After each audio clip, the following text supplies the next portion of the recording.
Oi, Drica, boa noite, bem-vinda. Hoje tem um papo muito bacana com a Melissa Oliver sobre diversidade nas empresas e instituições. Assunto super atual, assunto super interessante, né? Para onde está caminhando, né, a nossa cultura corporativa. Bem-vinda, Lilian, bem-vinda. Vamos conversar com a Melissa sobre diversidade. Acho que o assunto do momento, para quem está acompanhando, inclusive, né, Big Brother. O Big Brother é talvez uma amostra da questão da diversidade, né? Ah, a Melissa já está aqui. Eu quero dizer para vocês que eu entro sempre, né, nas minhas lives às terças-feiras, o Papo com Cris ao vivo, sempre com o apoio da 10 Pastéis Piracicaba, que é a minha pastelaria preferida e onde também meu almoço acontece. Uma delícia a comida deles, gente. Experimenta que tá bem bacana. Deixa eu chamar a Melissa aqui. Melissa, já vou te chamar aqui.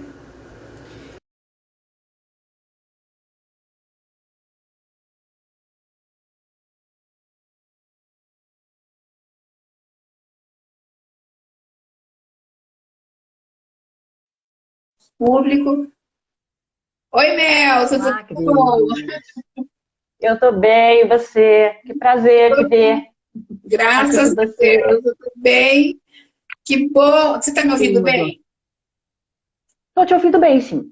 É, Você me ouve bem? eu resolvi não colocar nem o fone, nem o microfone, mas acho que dá para ouvir bem, né? Dá sim. Tô te ouvindo bem, sim. Mel, que bom que você está aqui. Tá fazendo um ano que a gente conversou. Você foi uma das primeiras que eu entrevistei quando eu comecei a fazer live, o ano passado, que Olha fechou só. tudo. Sim. Que bacana. Você sabe que eu pensei nisso hoje? Eu não sei, acho que. Será que apareceu aqui? Mas eu lembrei disso. Falei, gente, acho que faz um ano que eu falei Faz. com a Cris. Acho que foi a primeira live que eu participei, inclusive, se não me Foi, engano. Foi a sua. olha, eu iniciei um monte de amigos, um monte de gente. Tem vários iniciados comigo. Eu comecei, arrastei todo mundo. Essa é ótima. Muita gente. Olha, a Cris. A Cris Navarro, a Cris é da A área de Cris. humanos, a Cláudia Sim, Pinelli, conheço. Beijo pra Vinas Cris. todas. Olha que legal. A Cláudia. Então, Mel, e de um ano Que para cá, bacana. naquele momento a gente falava sobre home office, né? Sobre como tá dentro de casa. A Lília Geraldine, oi Lília. Sim. Ah, Alexandre aí, a Lília. Ai, beijo pra vocês. Que Beijo para queridos. você. Na época a gente falava, nossa, o que vai ser? O que vai ser, né? Agora no home office vai mudar. Meu, conta pra mim, de um ano pra cá, como é que foi a sua vida profissional, sua vida corporativa, todo mundo tendo que se reinventar. Você precisou se reinventar também? Ah, muito, muito. Eu já estava migrando assim para o home office, para o digital, para o atendimento online, para facilitar um pouco a minha vida quando eu viajasse, fosse dar aula em algum lugar. Então, eu já estava nessa tendência, né? Mas aí, como todo mundo que estava na tendência, na hora que chegou a pandemia, teve que virar prática. Foi Foi o que eu rapidinho, mais né? senti. Foi rápido. E claro que para dar aula, puxa vida, para dar aula teve que ser, acho que praticamente do dia para a noite, a gente teve que aprender ferramentas, se virar nos 30 e começar a dar aula, entender, tinha Zoom, Meet, Teams, todas essas ferramentas, assim, cada escola usa, eu dou aula em pós-graduação, cada lugar usa uma. Então, assim, eu tive que me ser alfabetizada digitalmente, porque E realmente, e rapidinho. correndo, né? Então, gente, eu falo, nós trocamos o pneu do carro em movimento, né? Foi assim que Exato. aconteceu. Professores, especialmente, sofreram com requintes, né? Nossa, Foram requintes de crueldade contra os professores nesse requintes de momento. crueldade. Nossa, principalmente quem trabalha com crianças, com adolescentes. Eu trabalho com adulto, a gente ainda dá uma ajeitada, mas o pessoal que trabalha com crianças e adolescentes sentiu muito, muito, muito. Não só a dificuldade da geração de se adaptar com o digital, mas também da diferença, né, vamos dizer assim, dessa lacuna oh meu Deus, está me fugindo a palavra agora, gente, digital que existe, de acesso ao digital que existe no nosso país, né? Então muita gente não tem acesso a computador, a celular. Não, nós estamos falando de uma dificuldade. De pessoas, tem muita gente sem comer. Imagina esse acesso à internet. Exatamente. E sem comer Exatamente. Não é aquele estereótipo que a gente tinha do miserável, não. Eu falo, né, dá um enfrentamento muito sério de pessoas da classe média, da classe mais operária, né, que está com dificuldade mesmo até de comer. Quer dizer, é uma situação. E a gente está falando aqui como se tivesse passado. Nós estamos no meio do negócio ainda, né? A gente está. É que a gente se adaptou. Darwin agiu, né? A gente se adaptou a esse sistema, a esse ambiente, né? Pelo menos estamos tentando, né? O complicado é isso, a gente vai se adaptando às vezes demais, né? Normalizando muita coisa que não deveria ser normalizada, né? Que nem pessoas passando fome, pessoas sem acesso ao básico do básico, né? De trabalho, enfim, de tudo, né? Tá carente de tudo, de remédio, enfim, assim vai, né? Tudo. Você terminou o seu mestrado antes de começar a pandemia ou que sorte, hein? Antes de começar a pandemia. Foi um pouco antes, né? Não foi? Eu acho que foi no final do... Nossa, Cris do céu, você acredita que agora eu acho que foi em 2019 que eu terminei, e aí defendi 2020, uma coisa assim, se não me engano. Ano passado mesmo. O distanciamento em março. Eu me lembro que você estava concluindo, que bom que deu tempo de você terminar. Deu tempo. E assim, o teu trabalho foi sobre diversidade do ambiente corporativo, é isso? Foi. A minha dissertação de mestrado foi sobre diversidade. Tá com delay aqui, Cris, você me desculpa, viu? Tá um pouquinho atrasado o áudio, por isso que eu tô me perdendo aqui. Foi sobre diversidade, mas com professores de escola pública. Entendi. Do ensino médio, se não me engano. Não. Escola pública do ensino fundamental e médio, isso. Foi nesse tema, mas com escola. Bacana. Mel, eu sempre pergunto para você, da outra vez eu perguntei, eu vou perguntar de novo, porque tá inclusive na nossa arte, que tá com a data errada, a gente não viu. Gente, coisa tão automática, a gente olha e olha para aquilo automático. Mas, enfim, das contas deu tudo certo. O Mel. Deu. Psicodramatista, me explica para nossa audiência o que é que você faz como psicodramatista, o que é isso? Olha, é normal, viu, Cris? É bom que pergunte, eu sempre às vezes incentivo a perguntar, porque é uma palavra, ela é forte na sonoridade, ela é forte no significado, e ela tem a palavra drama no final, que é o psicodrama, e o pessoal já é mal interpretada, já acha que é melodrama, já associa com outros tipos de drama que não tem a ver com o sentido da palavra, né? A origem da palavra vem do grego. E psique, né, a alma, a gente costuma traduzir por eu, e drama significa ação. Então, por quê? Porque o psicodrama são métodos de ação. São métodos de ação, o que é isso? São vivências, jogos e exercícios para a gente trabalhar grupos, para fazer leitura de grupos e fazer intervenções em grupos que promovem reflexão sobre um determinado tema, mas não só reflexão e ação, por isso o drama. Então, a gente faz uso de várias estratégias, né, entre elas jogos corporativos, como eu falei, vivências, exercícios bem específicos e técnicas bem específicas do psicodrama, para a gente promover essa agilidade no pensar e no agir para soluções. Então, é bem eficaz, é bem prático, e normalmente, como são intervenções mais profundas, elas costumam promover bastante integração nas equipes que a gente age, né? Integração, empatia, já faz parte da metodologia esse tipo de resultado. Então, porque a gente precisa de integração, precisa de um mínimo de respeito e empatia para trabalhar qualquer tema. Então, o ponto de partida do psicodrama com os grupos, normalmente, é essa visão do outro, visão de si mesmo e visão do grupo e de construção coletiva. Então, são técnicas para isso, para intervenções e para construção de trabalho de equipe, de tema. Aí a Cris falando que adora a técnica.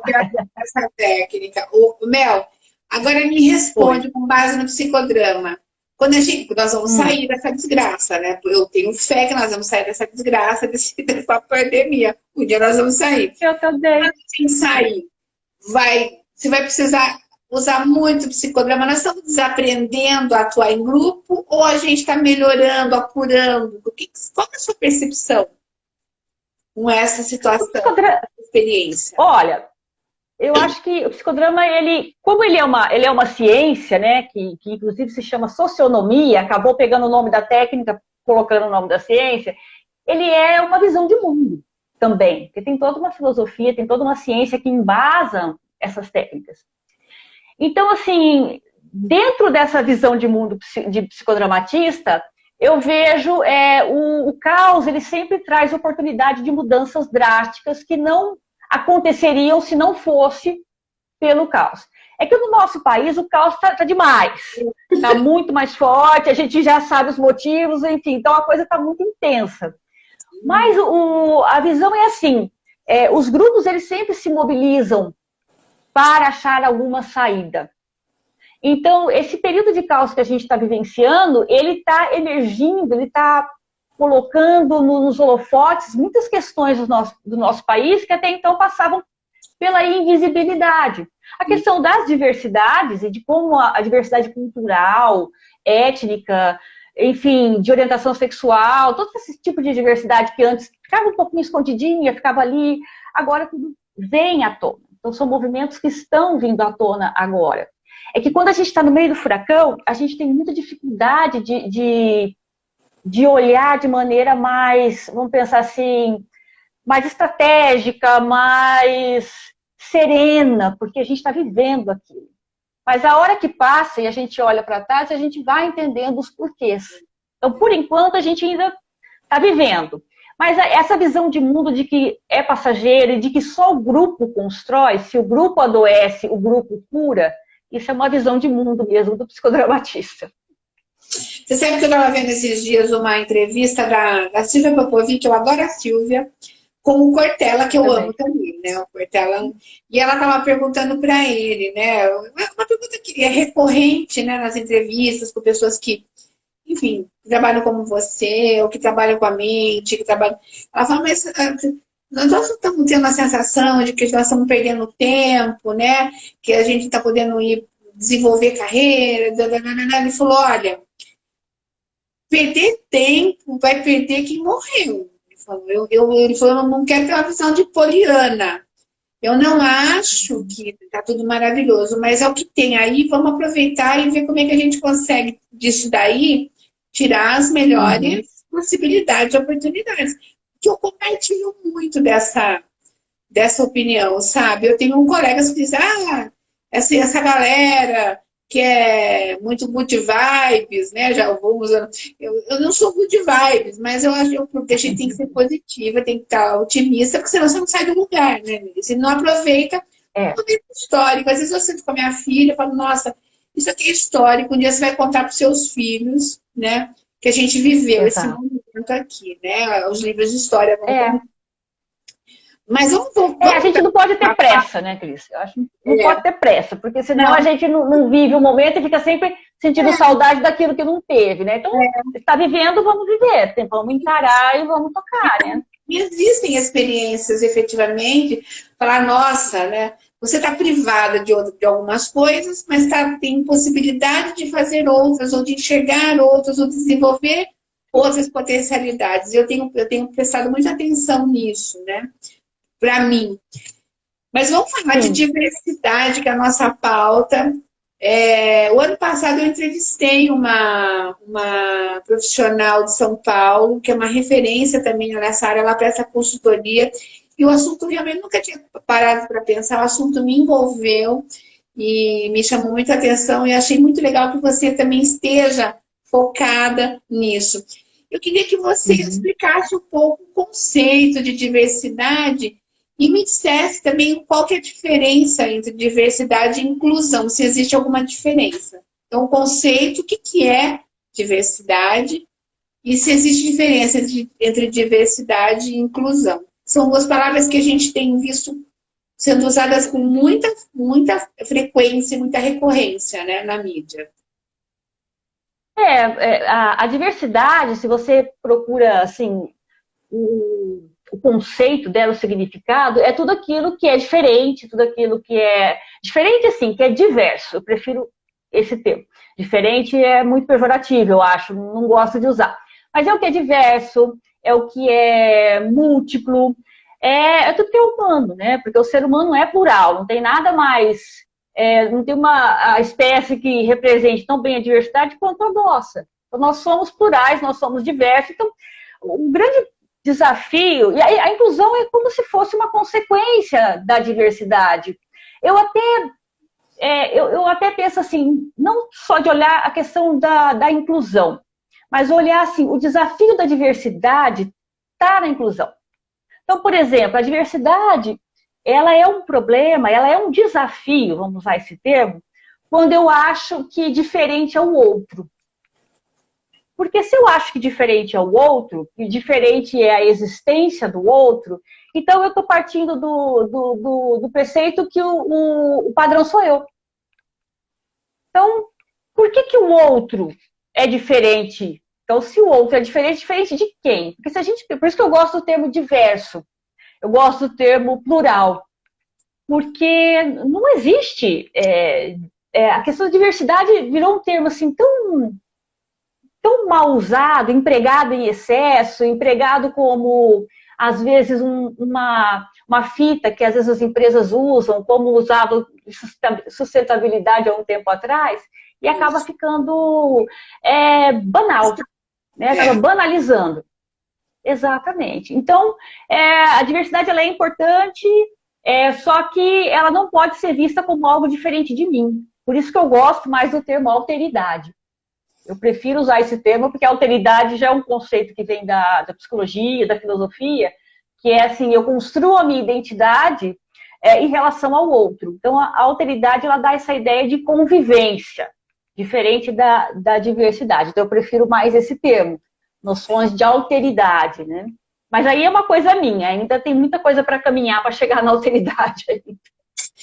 Eu vi uma definição uma vez que diversidade é convidar para o baile, inclusão é convidar para dançar. Exato. É uma boa definição. Gostei, né? Não é bacana. Não. É uma boa definição. Convido para o baile, inclusão é quando eu chamo para dançar. Eu achei muito interessante isso, né? Acho que é uma analogia bem, né? Uma analogia interessante. Agora, Mel, sim, gostei. Essa questão da diversidade e da inclusão chega para o ambiente corporativo. Há um movimento dentro do ambiente corporativo, no nível mundial, e isso chega ao Brasil. Eu vejo que com possibilidades e com tendência de crescimento, de fortalecimento com o passar do tempo, essa questão de se trazer para dentro da empresa diversidade. Eu quero saber de você se a minha impressão está correta e por que as empresas estão se movimentando nesse sentido na sua avaliação. É uma tendência, né? A diversidade está sim havendo um movimento. Esse movimento não é só no Brasil. Chegou gente aí, tô vendo um monte de exclamação aí embaixo. Esse movimento. A Maica. De diversidade e inclusão, ela entende muito. Um beijo, Maica. A Maica é referência. Beijão, Maica.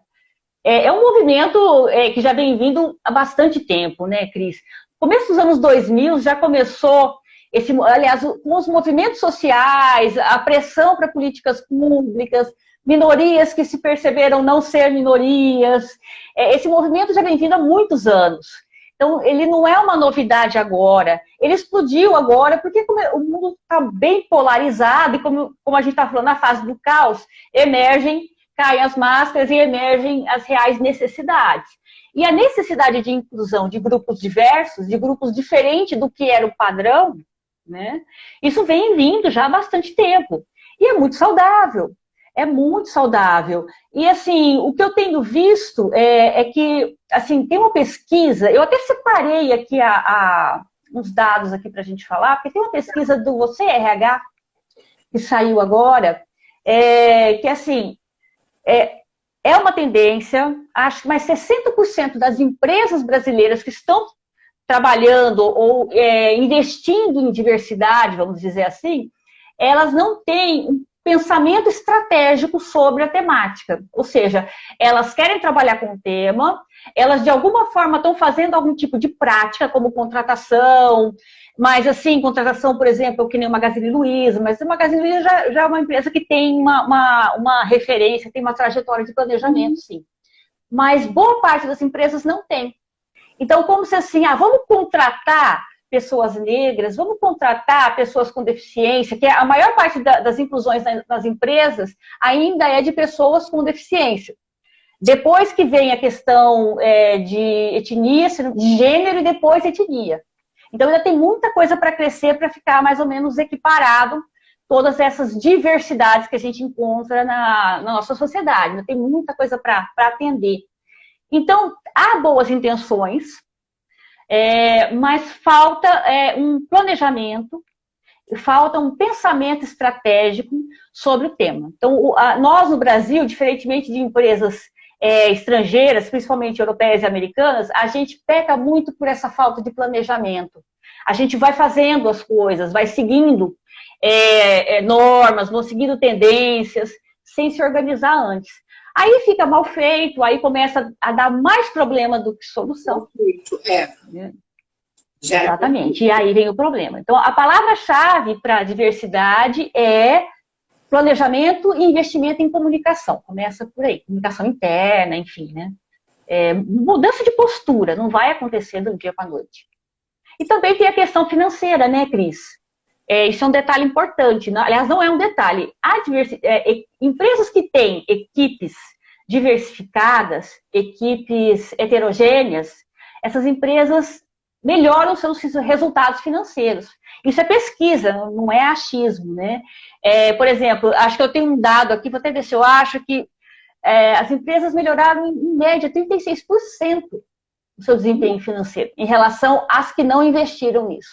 Então, não é só uma questão de ser bonzinho, não é só uma questão de ter um nome bonito na fita, é uma questão financeira, porque a empresa tem que dar lucro, né? Nós vivemos no mundo capitalista.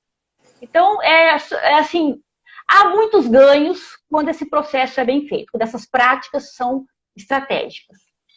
Eu tenho a sensação também que não basta o CEO pegar e ligar no RH, falar com o diretor, falar, olha, contrata aí meia dúzia disso, daquilo, de gente assim, assado, assado, assado, e aí se vira, faz diversidade aí na minha empresa, o cara, eu acho que tem que partir da cúpula, né? Se não tiver, se aquilo não for incorporado à cultura e a cúpula não entender que aquilo é fundamental, que aquilo passa a ser, né? A premissa da empresa não funciona, né? Não tem. Não vai para frente, né, Melissa? Não existe mudança, qualquer que seja, vale para diversidade, vale para qualquer coisa. Não existe mudança eficaz que não comece de cima para baixo na hierarquia das empresas. É muito comum, infelizmente, hoje menos, mas antigamente era mais, mas é muito comum, como ela diz, a empresa tem que estar pronta para receber a diversidade, exatamente. Isso é um processo. Então, é comum as empresas falarem, vamos dar treinamento para os funcionários, os colaboradores, para lidar com a diversidade. Ou para lidar com qualquer outro tema, mediação de conflitos, enfim, inovação, né? Que teve uma época que se falava muito de inovação, hoje voltou a se falar muito disso. Tudo bem, você vai lá, treina a sua equipe. Aí depois, os líderes, as lideranças não fazem esse treinamento. Aí o que acontece? É um tiro no pé. Porque aí você tem uma equipe que foi treinada, foi mobilizada, que volta animada para mudanças, e a hora que elas chegam, elas encontram uma cúpula que não passou por esse processo de mudança, que não alterou a visão de mundo, ou iniciou um processo reflexivo mínimo, e aí vai acontecer o quê? Começam as podas. Ah, não, isso aí não funciona, isso aí não funciona. Então, não dá para fazer pela metade. Ou envolve a empresa inteira, de cima para baixo, ou é preferível nem começar, porque aí você cria dois problemas. O que você já tinha e mais um. Com certeza. Quais são as práticas mais eficazes, Melissa, né, de práticas de diversidade que são mais eficazes e que comprovadamente trazem resultados dela? Bem, como é que você pode dizer sobre isso? Bom, essas práticas, eu vou falar algumas aqui, mas elas variam muito de empresa para empresa, de país, como a gente está falando agora, o Brasil tem um tipo de cultura diferente, né? E do tamanho da empresa, do porte da empresa. Por exemplo, grandes empresas multinacionais, elas têm uma estrutura financeira, inclusive, para iniciar essas práticas. E outra coisa que a gente tem que lembrar, antes de falar de práticas, é que a gente está num período de pandemia, um período tão complicado, que muitas empresas estão mal conseguindo se equilibrar para sobreviver, que dirá ter práticas de diversidade. Então, tem muita coisa aí para a gente analisar, né? Que é bom pontuar antes de falar. Mas, por exemplo, algumas empresas estão colocando como prática instituir uma área mesmo para cuidar disso. Ou uma área, ou, por exemplo, um setor ou uma pessoa. Então, tem que haver alguém da empresa disponibilizado a buscar e a implementar essas práticas na empresa. Não dá para ela acontecer só assim, RH, contrata aí para mim, como você falou, contrata fulano e fulano, contrata meia dúzia de cotas, assim, assim. Não é assim que funciona boas práticas. Boas práticas começam com planejamento, né? E ainda, como eu falei, a pesquisa está falando que ainda falta para a empresa esse tipo de prática principal, que é planejar. Então, primeiro passo, as mudanças eficazes, elas sempre começam com planejamento e comunicação. Primeiro, pensar na cultura da empresa. Como é essa empresa que eu atuo? Como são os meus funcionários? Como foi a contratação desses colaboradores, né? Por exemplo, quais são as práticas a convivência dessas pessoas? O que elas entendem por diversidade? Então, a primeira coisa é ouvir. Ouvir a equipe, fazer uma pesquisa de clima, ouvir, claro, a cúpula vai depender, dono, proprietário, sócios. Então, sempre é bom primeiro fazer um mapeamento da cultura dessa empresa para saber o que vai ter que ser alterado. Então, a primeira prática é isso, é revisar as práticas da empresa para poder planejar uma nova prática. Essa é a número 1. Né? E isso não acontece do dia para a noite, tem que ter planejamento para isso e pessoas competentes para fazer esse tipo de planejamento. Aí depois treinamento, investir em treinamento, principalmente na construção que a gente chama de condutas inclusivas, que é o chamar para dançar que você estava colocando. Então, o que são essas condutas inclusivas? A gente pensa, o nosso país é um país muito preconceituoso, por exemplo, vamos pensar com relação ao racismo. Então, não é do dia para a noite que eu vou construir uma visão diferente do racismo na minha empresa. O racismo, ele existe em todas as instâncias, não adianta fazer de conta que não. Ele existe, é estrutural. E a primeira coisa é desconstruir posturas e reconstruir novas posturas. E essas posturas, como elas são desconstruídas e reconstruídas? Com treinamento. Com treinamento, pensando na cultura, com pesquisa, com ouvir. E sempre favorecendo treinamentos em grupos, favorecendo construções grupais. Se fica focado muito no indivíduo, a não ser que esse indivíduo sejam indivíduos lideranças. Mas a desconstrução e a construção de novas posturas inclusivas, ela não acontece do dia para a noite, e ela exige um planejamento com treinamento. Não tem outra maneira que não seja treinamento. Aí, a partir daí, tem várias outras coisas, né? Mudar, por exemplo, rever os processos de recrutamento e seleção. Às vezes, procura sempre no mesmo lugar. Empresas grandes, sempre na mesma universidade. Não, então vamos ampliar isso daí. Existem empresas, inclusive, especializadas para ajudar empresas a fazerem esse processo de diversidade e inclusão. Fazer esse processo inclusivo. Tem muitas empresas, acho que uns 10 anos para cá, isso aumentou assim muito, muito mesmo. Já foi detectado, Melissa, algum segmento da economia que se adapte melhor? Por exemplo, Cris,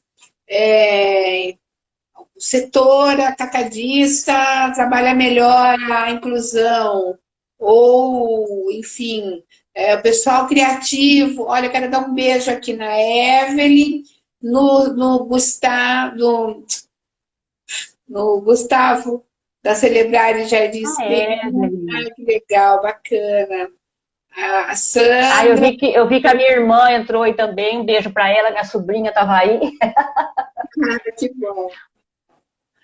Então, existe algum setor assim que você percebe uma aceitação? A Samanta está aqui também. Oi, Samanta. Onde existe uma maior facilidade na implantação de uma política que privilegia a diversidade no cooperativo?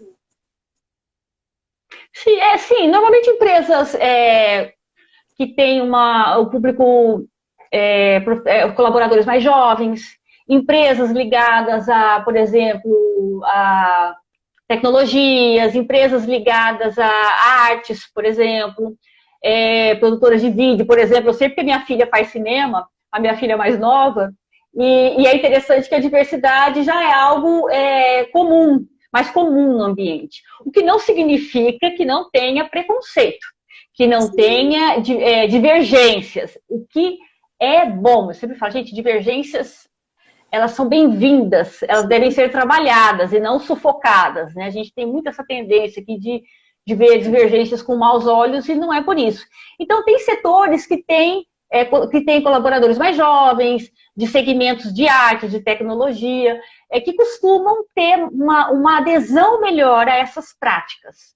Mas eu não gosto de rotular, então eu acredito que tudo é uma questão de treino, tudo é uma questão de política interna, tudo é uma questão de trabalhar as lideranças e de investir na comunicação interna, nos processos de comunicação interna. Então, isso é bom pontuar também. Que, na sua visão, Melissa, no Brasil, seria hoje um paradigma, né, da diversidade, ou uma referência, falar, nossa, eles conseguiram implantar esse caminho que a gente tem que seguir? Existe esse case? Tem bastante. Tem, por exemplo, tem uma empresa. Se você entrar, por exemplo, você entra no LinkedIn, você vê várias empresas. Tem uma que eu sigo, que inclusive essa, deixa eu pegar o nome dela aqui, porque a minha memória anda muito ruim. Por exemplo, tem essa empresa Mais Diversidade, que é uma dessas empresas que eu falei para você, que está trabalhando posturas inclusivas em várias empresas.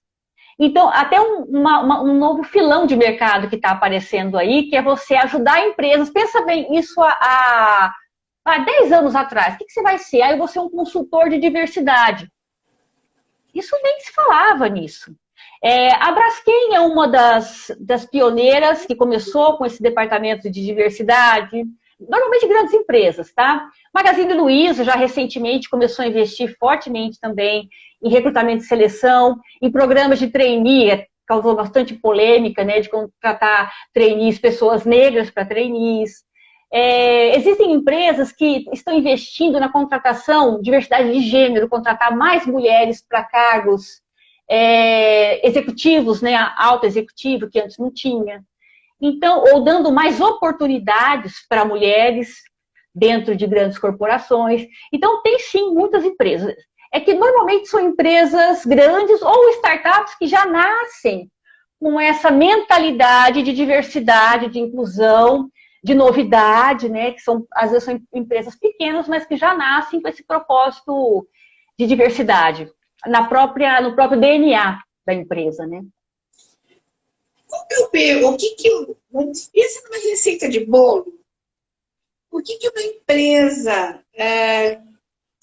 como a gente pode dizer, em que momento a gente pode dizer que uma empresa atingiu a receita correta ou ideal de diversidade?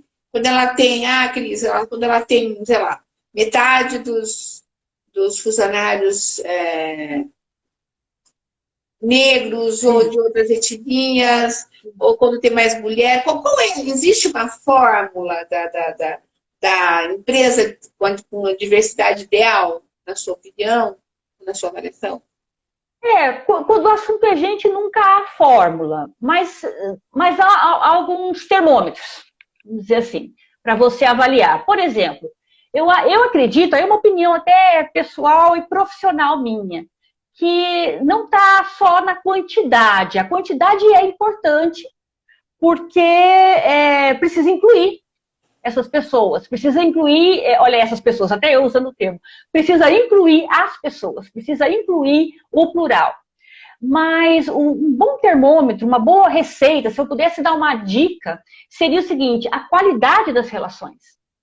Porque não adianta você ter uma equipe plural, você ter uma empresa em que você fala, nossa, eu tenho o número de mulheres e homens na alta cúpula é quase igual, de mulheres até maior, o número de... as etnias são variadas, questão etária também não há preconceito. Não adianta você ter uma meta, você ter quantidade, se você não tem qualidade das relações. Aí você vai ter dois problemas, né? Que é o problema que você tinha antes e o problema que você criou depois, porque você vai ter pessoas que não se relacionam, que não se entendem, que não conseguem achar um denominador comum de relacionamento, e aí a equipe vai te causar mais problemas do que soluções, vai te trazer mais problemas do que soluções para essa empresa. Então, e como que a gente faz isso? Como que a gente cria esse termômetro para ele não ficar muito baixo lá nas relações? É investir, novamente, investir nas relações humanas. Relações humanas você investe como? Com treinamento adequado, com políticas de contratação e com treinamento, eu diria assim, treinamento contínuo para gestores. Auxiliar os gestores, não só o RH, o pessoal as empresas costumam jogar tudo para o RH como se tudo fosse responsabilidade do RH. Não é. A responsabilidade das relações humanas é de todo mundo que é gente. Se você não é gente, então você não tem responsabilidade, caso contrário, você tem. Então, o termômetro seria esse, a qualidade das relações, aí é absenteísmo, retrabalho, acidentes de trabalho, há várias maneiras de mensurar isso, né, de aferir isso dentro da empresa. E o antídoto é treinamento e comunicação interna. E haja empenho, né? Quer dizer, eu fico imaginando como é que é você trabalhar a questão da cultura, pensando na questão do racismo, do bullying, do achar que o gordo é estranho, que o negro é estranho, que o deficiente é estranho, que a moça de cabelo cacheado é estranho. Quer dizer, tudo que foge aquele padrão que a gente conhece, né? Que a gente tenta tirar da frente né, trazer novos olhares para essa sociedade, é um trabalho permanente. Eu vejo assim, uma sociedade que cresce em intolerância e não consegue debater ideias. A gente vê nas redes sociais como, né, como se dividem as pessoas, né? A cultura do cancelamento, né? As pessoas não permitem que os outros errem. Gente, é um desafio. Aliás, assim, quais são os desafios? Né? Diante de tudo isso que eu coloquei, quais são os desafios maiores hoje para se trabalhar a questão da diversidade no ambiente corporativo? Olha, os desafios é que, assim, ainda existem, né? Ainda existe a recorrência de posturas preconceituosas. Aí tem outra pesquisa, se não me engano, da McKinsey, se não me engano, daquela empresa de consultoria, que acho que 40% das pessoas entrevistadas numa pesquisa que eles fizeram sobre diversidade e inclusão já presenciaram ou já sofreram algum tipo de discriminação, seja por qualquer uma dessas razões que você colocou. 40% é um número muito grande. Isso, discriminação devido à identidade de gênero, tá? Ou por idade, e acho que 35% com relação à cor e à etnia. É um número alto. É um número muito alto. Por quê? Porque o nosso país tem uma cultura de negação do outro. Nosso país não tem muito a cultura do debate, né? A gente está engatinhando ainda. Por isso que eu falo, esse momento de caos que a gente está vivendo, muitas empresas estão acordando para essa questão assim, se eu não colocar em pauta, debates em pauta, se eu não ouvir, eu não vou mudar. Até acho que é a Maica que está falando aí que sim, a própria Maica. A questão de assédio virou uma luta por uma causa. Então, às vezes, por isso que eu falo, os problemas numa empresa, eles não podem ser colocados embaixo do tapete, eles têm que ser trabalhados, mas aí a gente tem que trabalhar com muito cuidado os grupos dentro de empresa. Tem que ser preservados os papéis, tem que ser preservada a questão do respeito, tem que construir primeiro uma identidade de grupo. Eu não posso chegar para um grupo e promover novas ideias se aquele grupo não se respeita já do que eles têm. Se não há um diálogo e um mínimo, se existe atitude discriminatória já dentro do que existe. Então, eu vou colocar mais um para ser discriminado. Então, tem que ter trabalho em comunicação mesmo. E olha que pergunta interessante da Mona Lisa. Como, de forma objetiva, uma empresa pode promover a inclusão e a diversidade em home office em tempo de pandemia? Interessante a pergunta dela. Perfeita. Mona Lisa, um beijo para você. Sabe que até eu tenho até um caso, assim, uma história, assim, de uma cliente minha, de orientação de carreira, que a empresa dela é uma multinacional e ela colocou todo mundo para o home office até o final do ano.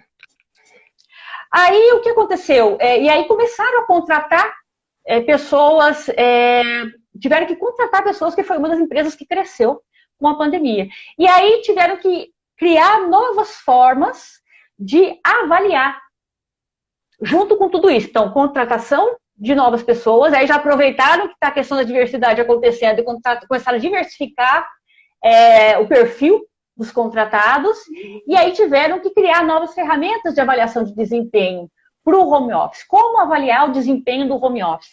Isso é um desafio do Departamento de Gestão de Pessoas, do RH, que é o mais comum agora que eu estou ouvindo, é isso. Como é que nós vamos avaliar desempenho em home office? Enfim, e ela foi responsável por esse departamento. Então, ela estava sofrendo muito, porque associaram a questão das novas contratações com a questão da nova forma de avaliação. Percebe? Então, já havia um preconceito ali dentro que foi exacerbado, que foi acordado com as novas contratações e a nova forma de avaliação. E foi interessante porque o que ela fez? Ela não sozinha, né, mas com a equipe dela. Aquele velho processo que a gente vem falando. Eles primeiro ouviram as demandas da equipe. Cada líder começou a ter, assim, momentos, investir tempo em, primeiro, treinar esses líderes, como ouvir, porque a gente sabe falar, mas a gente não sabe acolher.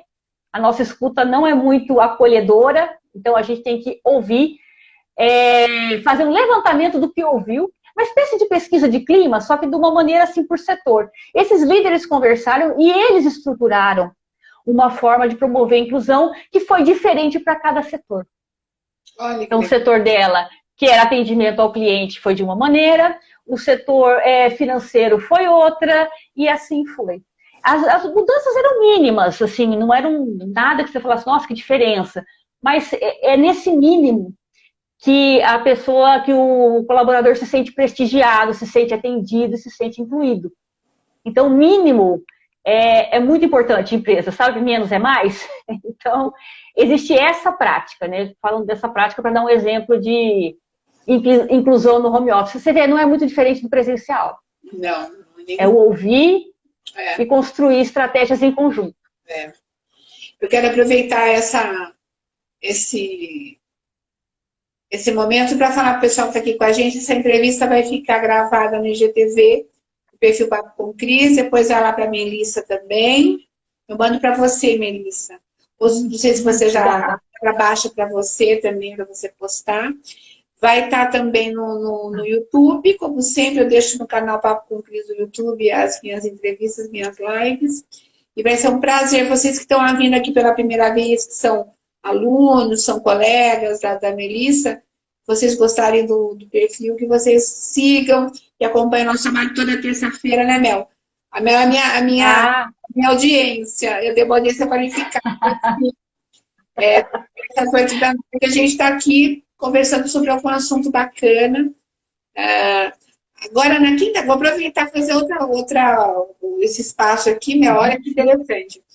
A gente vai fazer na quinta-feira, eu e a Mara Ferraz, nós vamos começar uma iniciativa, a gente vai testar, mas nós estamos querendo realizar lives com alguma regularidade para falar de mulheres empreendedoras que estão se reinventando nesta situação. Muita gente fazendo coisas diferentes, né? Sim. Gente costurando, gente cozinhando, gente vendendo outras coisas, que às vezes porque estava ligado a algum tipo de negócio, e está se descobrindo, e está, enfim, né? Vindo com um novo olhar e enfrentando a situação. Eu acho muito bacana. E a gente quer dar esse espaço, dar um espaço para a pessoa dar o recado dela, falar do trabalho dela, falar do produto, do serviço.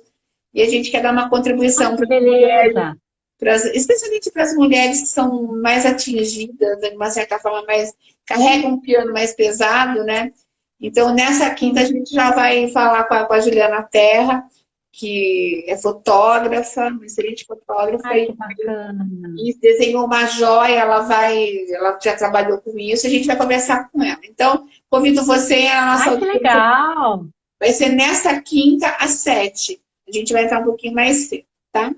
Mel, tem algum outro aspecto da diversidade que eu deixei de abordar com você, que a gente poderia falar? Se você quiser. Olha, eu acho que a questão... Desculpa, Cris, está com atraso aqui, eu escuto você depois, perdão. Quer completar ou alguma informação que eu deixei de perguntar, fique à vontade.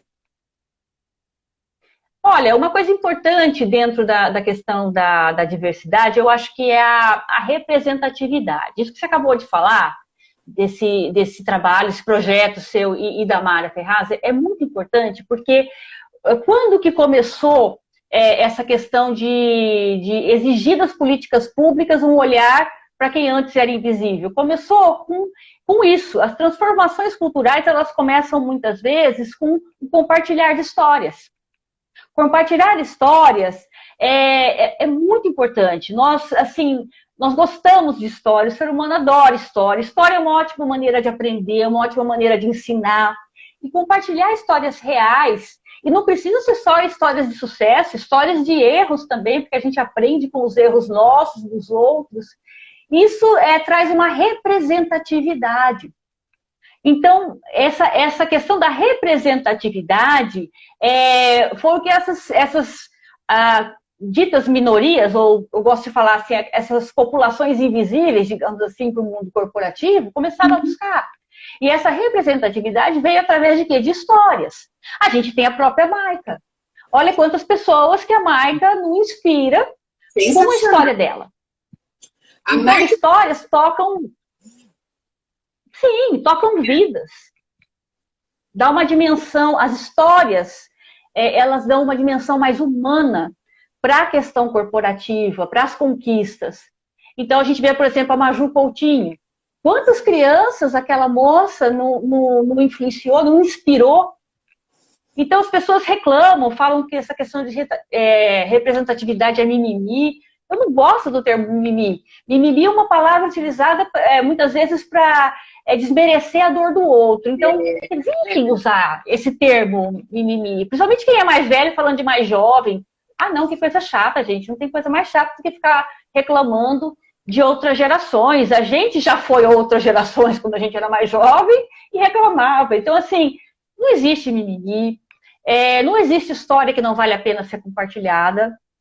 E eu acredito muito que as transformações culturais, principalmente de culturas de empresas, essas posturas preconceituosas, elas podem ser desconstruídas quando a representatividade vai aumentando na quantidade e na qualidade das relações. Tem que vir junto. tem que vir junto. Então, se fosse uma dica, assim, uma coisa para reforçar para as empresas ou para o pessoal de RH que estiver assistindo, é que a representatividade em termos de quantidade, ela tem que vir junto com projetos bem estruturados de inclusão e de construção de uma nova identidade, de uma nova cultura organizacional. Senão, não vai haver mudança, aí a culpa é da diversidade, né? E não é. Muito legal. E aí, você falou, não existe isso, né? Eu, como jornalista, eu aprendi, né, com um grande...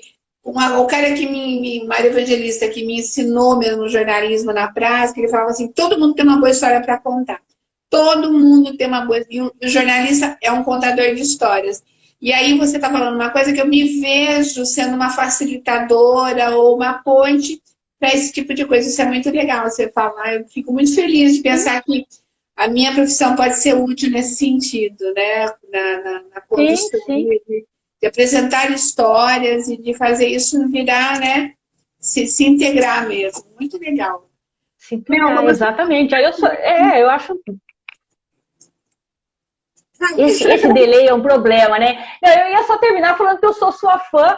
Entre os motivos pelos quais eu sou sua fã, um deles é esse. Você consegue facilitar a fala do outro, né? Isso para o jornalismo, isso para qualquer pessoa, isso é um dom.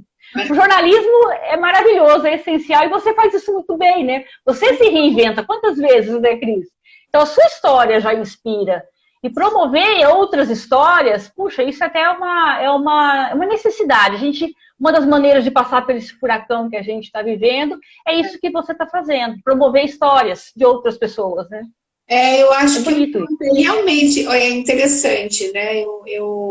Lógico que eu sempre fui apaixonada pelo meu trabalho, sempre vi para que servia a minha atividade, mas eu consegui redimensionar minha missão de um ano para cá, uma coisa muito interessante, ver como eu posso de fato ajudar, né?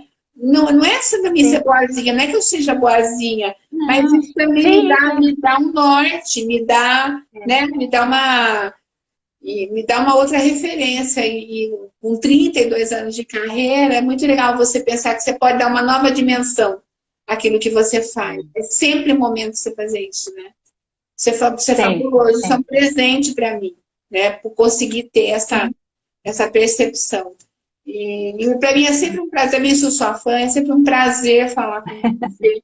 Você é uma mulher dedicada, uma profissional dedicada, estudiosa, você também está sempre se atualizando. Olha a Fatiminha Muniz aqui, minha amiga, minha colega de faculdade, grande atriz, uma artista das artes cênicas. O Igor, o Igor vai ser também um dos meus entrevistados. O Igor, eu vou ligar para você para a gente marcar. O Igor é artista plástico e a gente vai conversar também, né, Igor? Vamos marcar nossa live. Eu tô com a agenda meio... Tá apertada a minha agenda. Graças a Deus. Que bom. Se eu pudesse fazer 2 lives, eu me divirto de fazer isso. Sempre tem muita gente interessante. Mas é isso, Mel. Olha, aqui você está sempre convidada para estar aqui com a gente. Sempre que você tiver uma novidade, me avisa. Quero te agradecer por dispor do seu tempo aqui, para dividir com a gente o seu conhecimento. E, enfim, dizer que estamos aí, né? Você é uma mulher inspiradora também, e a gente vai levando. Vamos tirar o melhor dessa história toda aqui, que eu acho que a gente vai sair daqui porreta dessa história, viu? Histórias curam. A história, a arte, você vai entrevistar o artista plástico.